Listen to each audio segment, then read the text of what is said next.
नमस्कार मित्रों, बीए द्वितीय वर्ष हिंदी की कक्षा में आपका स्वागत है। इस वर्ष हम लोग आधुनिक कविताएं इस प्रश्न पत्र में पढ़ेंगे। हमारा प्रश्न पत्र है 4, जिसका शीर्षक है संतकाल तथा राष्ट्रीय काव्यधारा। इसके लिए पुस्तक निर्धारित की गई है काव्यामृत, जिसके संपादक हैं डॉक्टर एकनाथ पाटिल। आप लोग अभी इसको छायाचित्र के रूप में देखेंगे, ग्रंथालय से आप लोग प्राप्त करेंगे।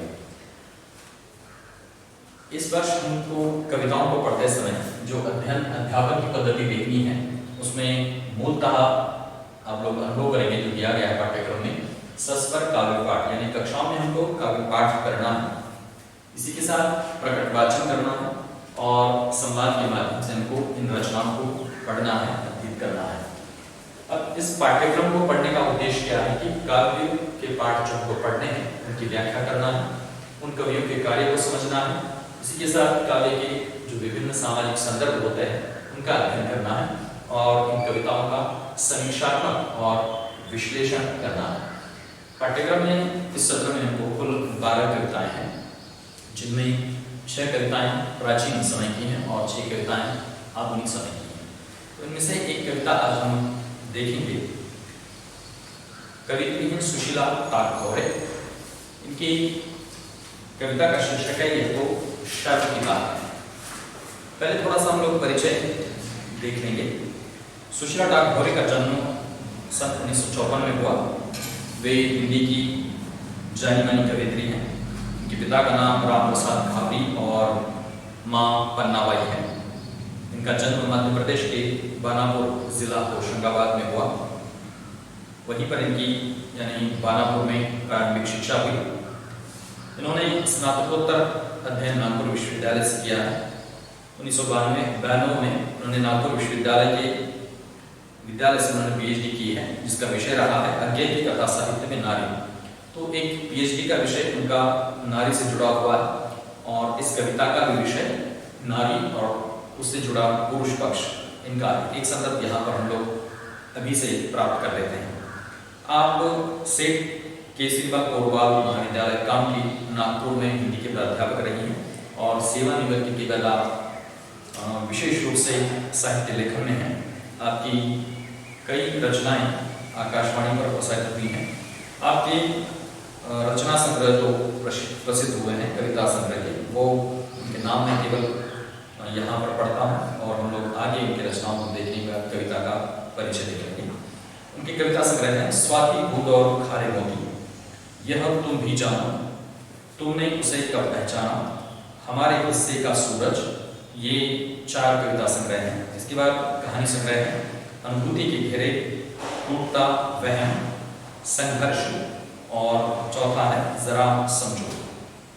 इन्होंने उपन्यास भी लिखे हैं 3, जिनके शीर्षक इस प्रकार हैं नीला आकाश, तुम्हें बदलना ही होगा और अंतिम है वह लड़की। इन्होंने 2 नाटक लिखे हैं, रंग और व्यंग्य, और दूसरा नाटक है नंगा सत्य। इनकी आत्मकथा भी प्रसिद्ध है शिकंजे का दर्द। इन्होंने इन रचनात्मक साहित्य के अलावा समीक्षात्मक आलोचनात्मक 6 पुस्तकों का लेखन किया है और इनको 5 सम्मान विभिन्न प्रकार के प्राप्त हुए हैं, जिनमें मध्य प्रदेश साहित्य अकादमी, उत्तर प्रदेश दलित साहित्य अकादमी पुरस्कार, मध्य प्रदेश दलित साहित्य अकादमी विशिष्ट पुरस्कार, महाराष्ट्र हिंदी साहित्य अकादमी हिंदी सेवा पुरस्कार और सावित्रीबाई फुले सम्मान पुरस्कार एवं रमणिका फाउंडेशन। आज हम बात करते हैं कि कविता यह शर्त की बात है। यह उनके कविता संग्रह यह तुम भी जानो से ली हुई है। शीर्षक से हम लोग पहले परिचित हो देते हैं, क्योंकि किसी भी रचना को, किसी भी वस्तु को, किसी भी बात को समझने के लिए हम लोग शीर्षक से सर्वप्रथम परिचित होते हैं। कई बार ये भी कहा जाता है कि शीर्षक में क्या रखा है, लेकिन हम लोग देखते हैं शीर्षक से ही किसी भी वस्तु का, बात का, उसके गुण का परिचय हमको मिलता है। तो यह तो शर्त की बात है। इस शीर्षक को कवित्री ने क्यों चुना है, इस पर भी हमको थोड़ा सोच विचार करना होगा। यह तो शर्त की बात है, यह शर्त की बात है, यह तो शर्त की बात है। तो प्रश्न उल्टा ये भी हमको यहाँ देखना होगा कि अगर ये शर्त की बात है तो गौरव की बात क्या है। दो पहलू। दूसरा पहलू अगर हम जोड़कर देखेंगे तो गौरव की बात क्या है। गौरव यानी सम्मान की, विशेषता की, स्वाभिमान की, प्रिय अपनत्व की बात क्या है। बहुत सारी बातें हम लोग इससे परिचित है, तो इसके उल्टे बिल्कुल इस शीर्षक को देखना होगा। यह तो शर्म की बात है। निश्चित रूप से हम लोग परिचय में देख चुके हैं कि ये नारीवादी कवयित्री हैं, विशेष रूप से दलित साहित्य पर लिखती हैं। सुशीला ठाकुर की एक कविता जिसका हम लोग काव्य पाठ करेंगे और चलते चलते इसके कई संदर्भ विश्लेषण के रूप में हम लोग देखेंगे। निश्चित रूप से एक संकेत तो मिलता है हमको कि ये नारीवादी कवयित्री हैं, तो निश्चित रूप से कोई जो इस कविता का कथ्य है बिल्कुल इसी विषय को छूता हुआ दिखाई देता है। यह तो शर्म की बात है, हमको सूचित करती है कवयित्री इस कविता के माध्यम से कि जो घटना इन कविताओं में आएंगी, प्रसंग आएंगी, वो सारे हमारे लिए शर्म के हैं। तो फिर इनको छोड़कर हमें गौरव के कुछ विषय देखेंगे हम लोग कविता को चलते चलते। जन्मदिन सगाई ब्याह में लुटाए धन, तो इस सामाजिक रीति, परिवार या व्यवहार, इसकी कुछ झलकियां इन पंक्तियों में मिलती हैं। जन्मदिन सगाई ब्याह में लुटाए धन, सीमा से अधिक खर्च, ये सभी समाज में, संस्कृति में हमको दिखाई देता है कि किसी भी घर में जब कोई जीव जन्म लेता है, संतान जन्म लेती है, इसकी सगाई ब्याह मंगल कार्य होता है, तो अनायास रूप से व्यवस्था में खर्च होता है। लेकिन कवयित्री ने बात यहाँ पर एक शब्द के साथ और गंभीर बताई है, सीमा से अधिक खर्च। खर्च करना और धन लुटाना, दो शब्दों को अर्थों को देखना होगा। धन लुटाना अलग बात है और खर्च करना अलग बात है। खर्च करना कितना है, जितना आवश्यक है, सीमित है, जरूरत के अनुसार है, लेकिन धन लुटाना ये विचित्र बात है। तो इस एक परिच्छेद के साथ इस शीर्षक को हम लोग जोड़कर देखते हैं, तब हमको कुछ संकेत मिलता है कि आगे कविता में क्या होने वाला है। यह तो शर्म की बात है, यानी जब किसी के घर में कोई संतान जन्म लेती है या कोई शादी ब्याह का प्रसंग होता है तो हम लोग धन लुटाते हैं। खुशी की बात है, आनंद की बात है, कुछ व्यवस्था करनी है, कुछ कार्यक्रम करना है, उसके लिए खर्च करना आवश्यक है, निश्चित भी है, लेकिन धन लुटाने की बात ये कहाँ तक उचित है। तो एक प्रकार से ये अनावश्यक है और इसलिए कवयित्री ने पहले ही हमको शीर्षक के माध्यम से सूचित कर दिया है कि यह तो शर्म की बात है। फैलाते रहे हाथ फिर जीवन भर अभाव में। किसी संतान के जन्म के समय हम लोग उत्सव मनाते हैं, क्षमता से अधिक खर्च करते हैं और फिर क्या करते हैं, परिणाम स्वरूप कि जीवन भर हाथ फैलाकर रहते हैं, किसी से उधार मांगते हैं, किसी से मदद मांगते हैं। तो ये हाथ फैलाना एक विचित्र बात है और इसीलिए वो शर्म की बात है। और ये शर्म हमें अनुभव क्यों नहीं होती है, ये आगे हम लोग विस्तार से देखते जाएंगे। लेकिन कवयित्री ने यहाँ पर यह संकेत दिया है कि हमको ये शर्म की बात अनुभव होनी चाहिए, क्योंकि क्षमता से अधिक हम लोग अपना धन किसी एक विशिष्ट घटना पर, आयोजन पर खर्च करते हैं तो आगे चलो उसके परिणामों को भुगतने पड़ते हैं। जन्मदिन सगाई ब्याह में धन लुटाए, सीमा से अधिक खर्च, फैलाते रहे हाथ फिर जीवन भर अभाव में। तो कवयित्री ने स्पष्ट संकेत दिया है कि जीवन भर का अभाव हमको नहीं झेलना है। आज का उत्सव तो करना है, लेकिन उसको सीमित व्यय के साथ, सीमित खर्च के साथ अगर हम लोग मना सके तो ये निश्चित रूप से गौरव की बात हो सकती है, न कि शर्म की बात। आगे देखेंगे, कसूट के बर्तन झोपड़ी जैसे मकान, रह जाए अशिक्षित संतान। कवयित्री एक समाज की ओर इशारा करती है जो बिल्कुल निम्न स्तर का जीवन जीता है, जिसके पास बर्तन कैसे हैं, बिल्कुल साधारण से बर्तन है, और घर कैसा है, मकान कैसा है, तो झोपड़ी जैसे मकान। रह जाए अशिक्षित संतान, और अगर आर्थिक स्थिति ऐसी है तो निश्चित रूप से शिक्षा का कोई साधन उनके पास नहीं है। और इसलिए वर्तमान पीढ़ी 21वीं सदी में अपनाए पूर्वजों के पुराने तुच्छ रोजगार। अगर हम लोग झोपड़ी जैसे घरों में रहते हैं तो फिर पुराने ही रोजगारों को हम लोग प्राप्त करते हैं।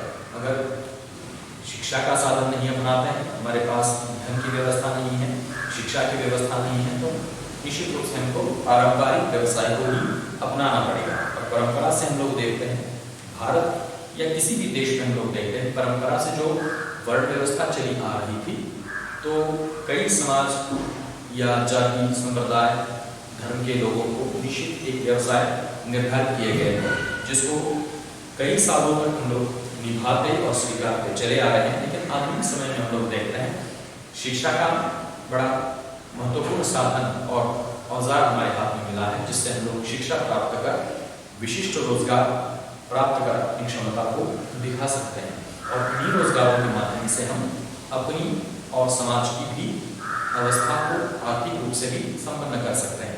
और इसलिए कबीर कहते हैं कि अगर हम लोग झोपड़ी में रहते हैं, हमारे पास मिट्टी जैसे बर्तन है, अर्थात कोई साधन नहीं है, बिल्कुल विपन्न और अभाव की स्थिति में है, और ऐसे समाज में ऐसी स्थिति में जीते हुए हमको फिर ऐसे उत्सवों पर खर्च क्यों करना चाहिए?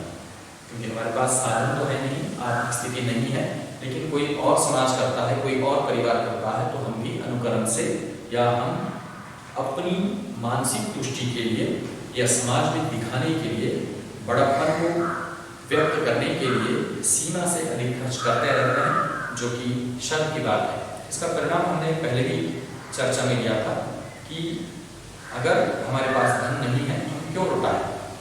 खर्च जरूर करें, लेकिन अपनी स्थिति को देखकर।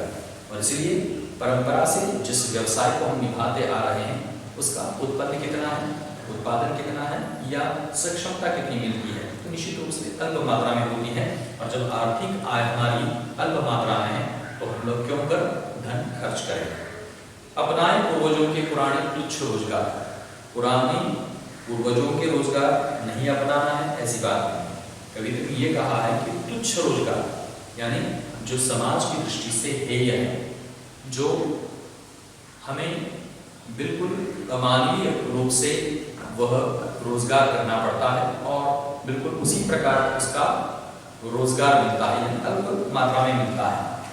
और इसलिए कवित्री कहती हैं कि यह तुम नहीं हो सकते, यह तो शर्म की बात है। तुम्हें क्या करना चाहिए कि पुराने अच्छे रोजगार भले ही स्वीकारें, लेकिन कैसे? वह सम्मानीय हो और आर्थिक सक्षमता से भरे हुए। अब ये निश्चित रूप से इशारा कवित्री का है पुरुष वर्ग का।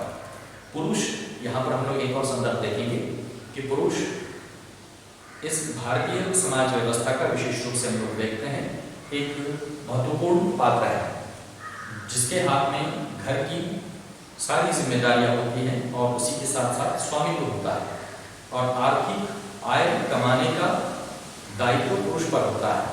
और ऐसा पुरुष जो कि पिछड़ी और मागास जातियों का हो, उसके तुच्छ रोजगार के माध्यम से कितनी आय हो सकती है।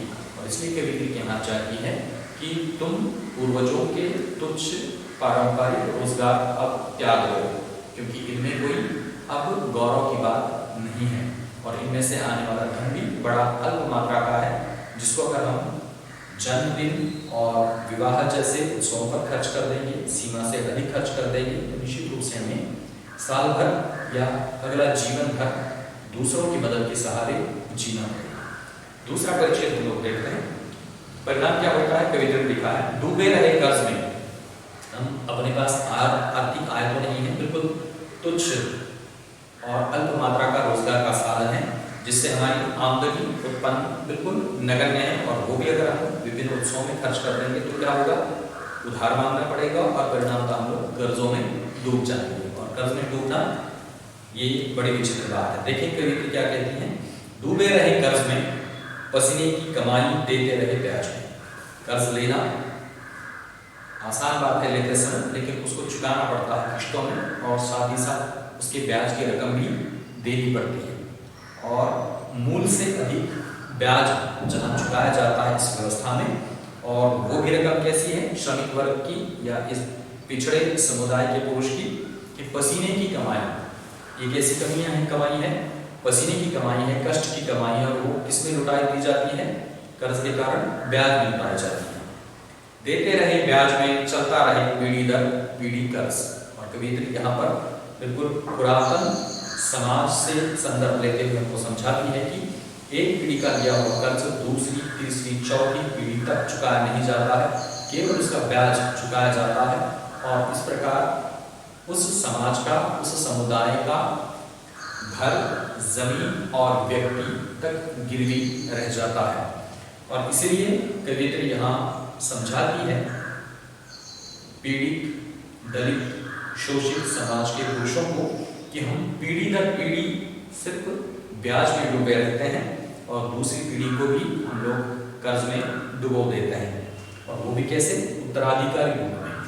उत्तराधिकार कैसे होना चाहिए? जो सक्षमता से गौरव अनुभव कर सके, ये हमारा उत्तराधिकारी है।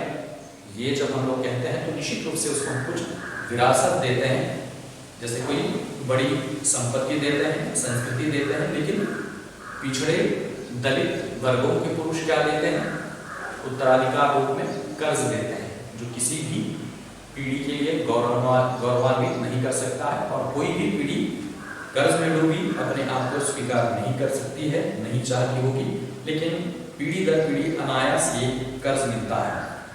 लिखा देना वंशजों का यह तुम नहीं हो सकते, यह तो शर्म की बात है। तो अपने वंशज जिन्होंने बड़े बड़े कारनामे करके दिखाए हैं, अपनी क्षमताओं को सिद्ध किया है इतिहास में, ऐसे महापुरुषों की पीढ़ी में तुम जन्म ले चुके हो और तुम्हें कर्ज में डूबा हुआ देखना, अनुभव करना, ये शर्म की बात है। इसलिए कवियत्री ये यहाँ से समझाती है इन पुरुषों को कि आपको क्या करना है, इस शर्म की बात से उबरना है, गौरव की बात में आना है। ये कब होगा?